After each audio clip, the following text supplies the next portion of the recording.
Oui, oui. C'est bien et c'est normal parce que ci nomination yi boo seetloo. Oui. Il y a eu beaucoup de DAGE qu'on a nommés dans le ministère. Oui. Te DAGE, ça veut dire que nous avons commencé l'administration en main. Légui, parce que nous avons dit que mais nous avons parce qu'il y a des gens qui sont encore incrustés dans l'appareil d'État qu'il faudra bien dégager.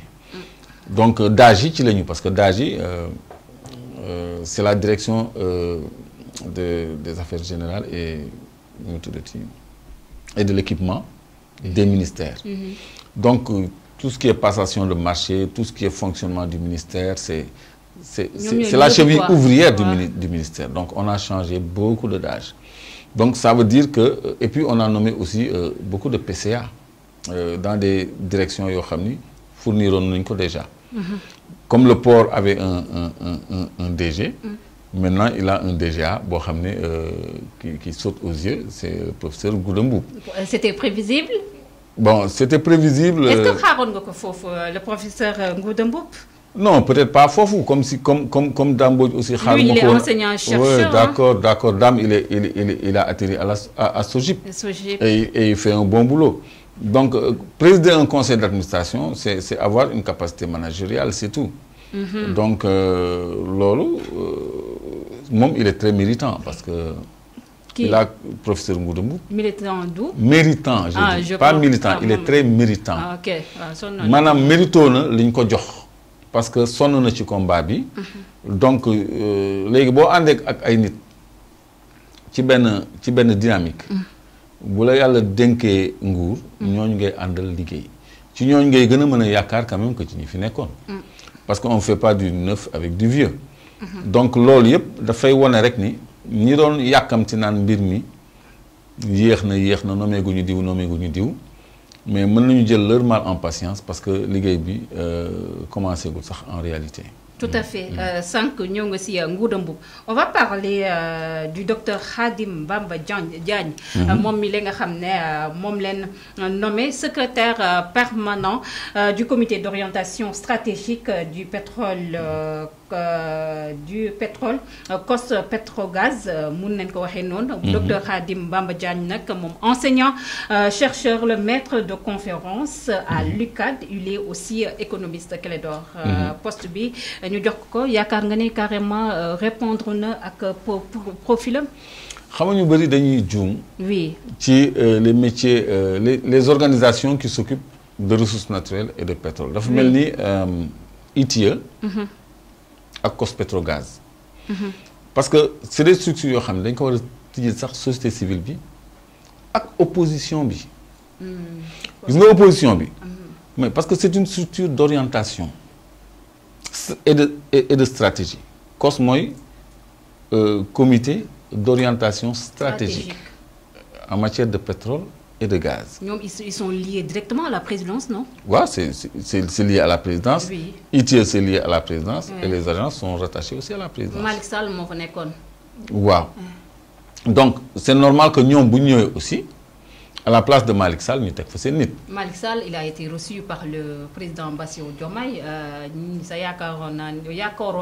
vont le laisser poursuivre, mais finalement... Est-ce qu'il n'a pas été appelé à d'autres fonctions? Parce que nous savons aussi qu'ils ont relever, on a pu continuer à utiliser les. Parce que nous savons qu'ils ont dindi, mais ils ont appelé à d'autres fonctions. Quand nous appelé à d'autres fonctions, nous définitivement de changer de poste.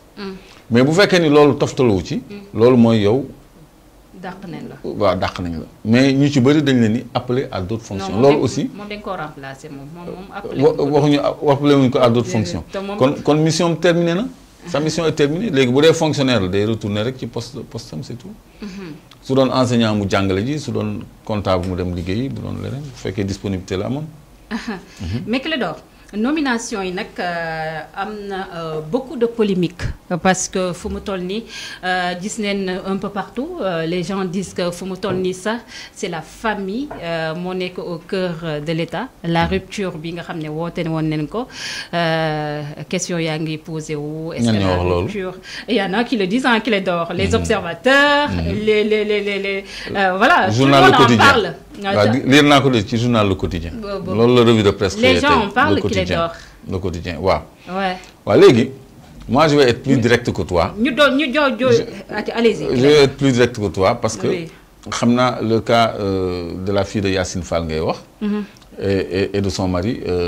Sophie Zingassi, le ministre des Affaires étrangères. moom leen jox wàllum promotion de l'artisanat Abda moom nag Sophie Zinga doomi ministre bu yor wàllum affaires étrangères la.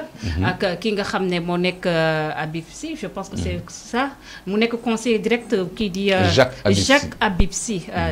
Voilà Jacques. mu nekk conseiller direct. bu le PM Ousmane Sonko. Voilà léegi il faut à l'endroit des internautes ñuy déglu. Oui.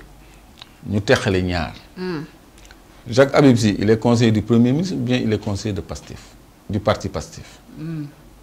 yoo xam nga loolu xamoo ko. il est conseiller du parti Pastef. d'accord loolu est-ce que jiituwul gouvernance su Pastef. Si la fille de Yacine Fall. Oui. Moi je la connais pas très bien. mais xam nga fii coow boo yëkkati rek. nit ñi dañuy dem en investigation di gëstu.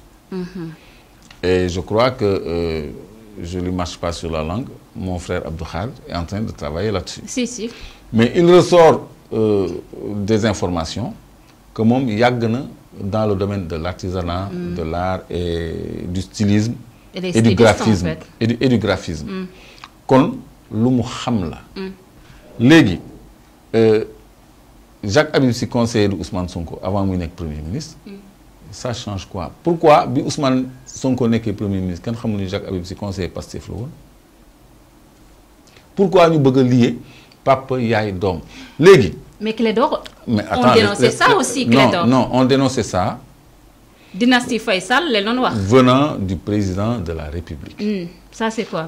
Parce que Bassirou Diomaye Faye jël doomam nommé jël goroom nommé c'est pas la même chose que koo xam ne avant ngeen di jël nguur sax il était à son poste muy Jacques Habib Sy kooku vraiment buñ ko tooñ léegi xale bi ñuy wax moom le problème mooy ndax mérité na liñ ko jox wala mérité wu ko mu ngi mel ni tey jii Fadilou Keïta il est nommé à la caisse de dépôt et consignation mais yaayam Nafi Ngom Keïta quel service elle n'a pas rendu au Sénégal et elle est IGE.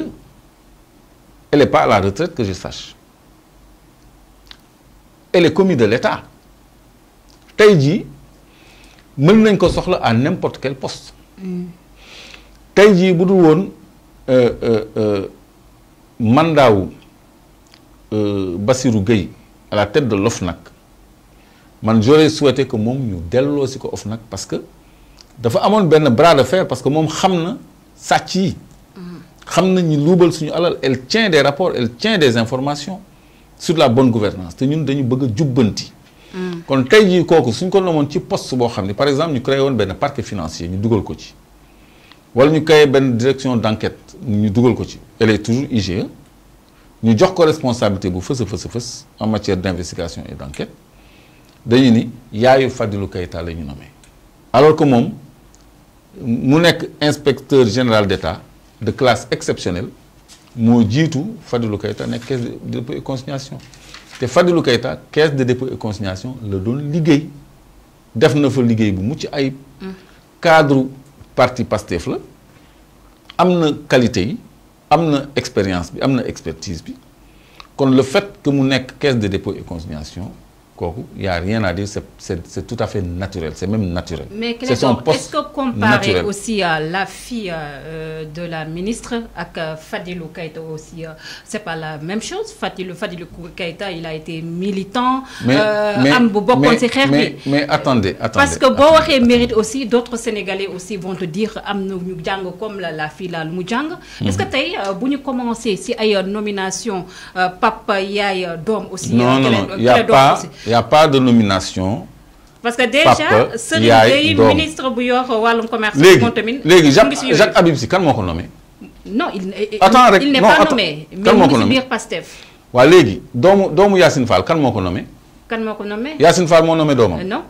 nommé wul doomam. mais le président Bassirou Diomaye moo ko nommé. waaw mais. te gars yi daloon xeex loolu Clédor. non ça n'a rien à voir ak li ñu doon xeex. non Clédor. xam nga c'est un peu gênant quand même. c'est d'accord lan laa mën a comprendre. oui ministre ñëw nommé doomam nommé jëkkëram wala nommé jarbaatam wala gorom. ah lii bu yàggee. mais ministre mooy nommé président mooy nommé man président bu ma nommé sama rakk c'est parce que daf ma soxla man ak sama rakk dañu am compétence bu mu ñu soxlaa mais moom bu nommé mbokkam moom ñu wax ko bu nommé gorom moom ñu wax ko parce que loolu lañu fi doon bañ.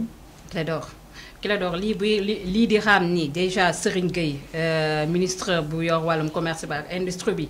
non seulement il a nommé sa fille sa belle-fille. voilà ak cocktail yi nga xam ne moo nekk. voilà ci biir cabinet am. voilà là ça pose problème. loolu ça pose problème su fekkee ni. même bee aussi ça pose problème. attends non bee ça pose pas de problème. parce que pose problème. non attends il faut être sérieux njàpp.